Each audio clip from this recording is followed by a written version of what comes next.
With 2023 coming on the way, man, I know it's a lot of sneakers that you guys are interested in, but one of the shoes that y'all are really interested in is the Air Jordan 5 UNC. Luckily, we got that shoe live in studio today, and we got a little bit early, so hit the like button and subscribe to the channel if you appreciate it, because it's not always easy getting these early kicks. The UNC colorway is one of Jordan's most famous colorways, no matter what he put it on, a 4, a 1, a 5, a 3, it usually always do well, and just like any other time, Jordan Brand did not let us down. So let's check out the Air Jordan 5 UNC.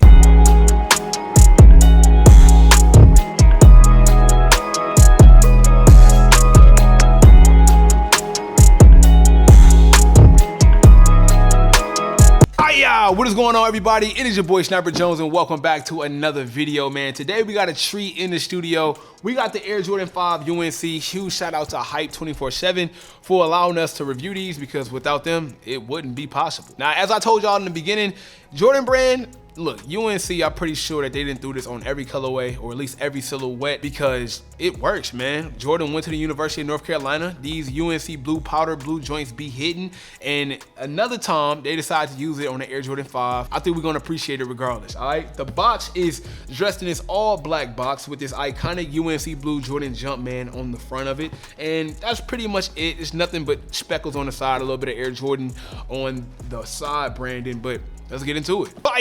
Here we have the Air Jordan 5 UNC, and judging by the colorway and how it's popping off the lights in the studio, you guessed it, bruh. This shoe is 100% an eye catcher. This UNC powder blue they decided to use, man, is amazing. Now, another very popular Air Jordan that they decided to throw the UNC on was the Air Jordan 4 UNCs, but I gotta say, looking at the Air Jordan 4 UNC, and looking at this Air Jordan 5 UNC, without a doubt, the colorway is better on the Air Jordan 5. I think it's gonna do well, okay? Without a doubt, I think it's gonna do well. There's so many details that we gotta talk about, especially including this shoe. But before we get into it, I wanna say, follow me over on Instagram if you guys haven't already done that. I do a lot of IG Reels, so it's different content that's not on YouTube that I think you guys might like. The link is down below. It'll take you directly to my IG if you guys wanna check that out. This sneaker is set to release March 4th for the retail price of $225, but just be careful on those release dates, because as we know, Jordan Brand is really big for changing release dates. One minute they want it to release in March,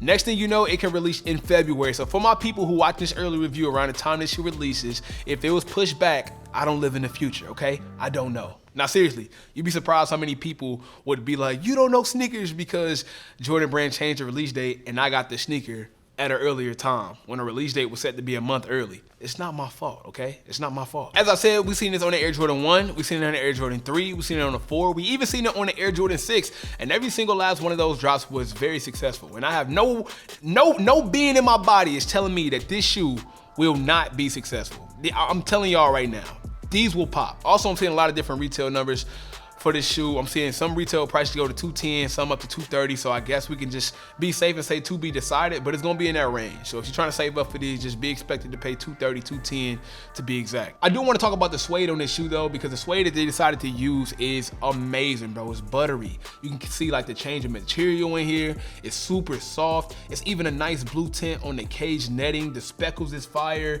and the icy blue outer sole. It's so much to talk about. You see the patch on the back, man. I'm too excited. Let me just dive into the details of this Air Jordan 5. Starting with the outer sole, we get this nice sequence icy blue with the Jumpman showing through the translucent outer sole, and then we see the Jumpman branded. On the midsole, we get all black, but what makes this sneaker pop is the shark teeth that's on the midsole. It's all white, but it also has the blue UNC speckles to kind of give it some life and give it some potency.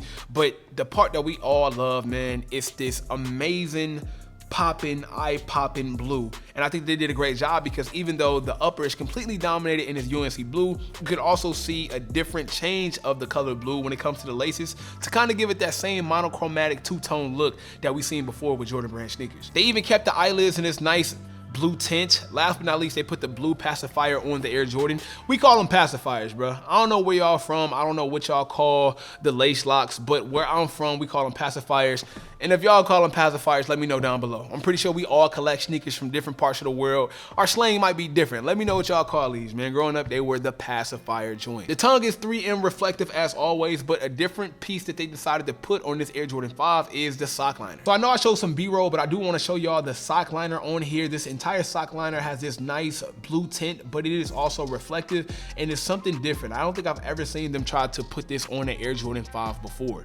as you could tell in the camera, bro, it's just looking like a pot of gold. It's shining, it's beaming, it's super dope. I don't think that's really gonna make a difference in somebody purchasing or not. I don't think it's like a copper drop to where somebody was like, I ain't gonna lie, I was gonna cop them UNCs, but I ain't like the sock liner. Like, it's never that. I do think that it does well with like the idea, or it does well with the concept of the shoe. No different than like when Jordan Brand do collaborations with Monier and they want it to be more of a like an upper echelon type sneaker, and then we would get a fully ingrained leather feel, or it'll be like a satin material to kind of separate itself from just a general cotton feel to like more upscale. So I think they pretty much do that to finish the concept of a sneaker more than try to make it a selling point, if that makes sense. Now on the back heel, we get the same branding that's on the Air Jordan 12 box, and it's pretty much a sign or a sticker that says quality products inspired by the greatest basketball player ever, which is on the side of the Air Jordan 12 box. And I like the fact that they put these patches on the back heel of the sneaker because it kind of reminds me of the Air Jordan 4.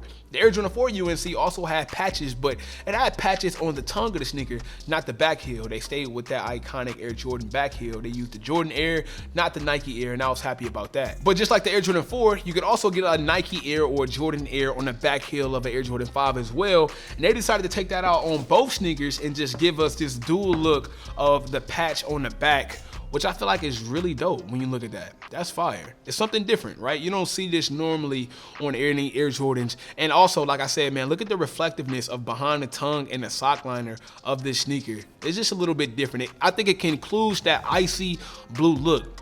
This shoe is iced up, bro. Look at this. It's completely iced up from the eyelids to the sock liner to the blue tint on the, come on, bro. These are, we gotta talk about it. We gotta talk about it. For my Air Jordan 5 fans out there, I definitely think it's a must cop, and it's pretty good looking into 2023 when you see promising models like this, and then you get news that they're re-releasing classics that we really wanted, like the Air Jordan Laneys and other Air Jordans that we've been wanting for a long time, and now they throw in some 9OGs, but they kind of cool.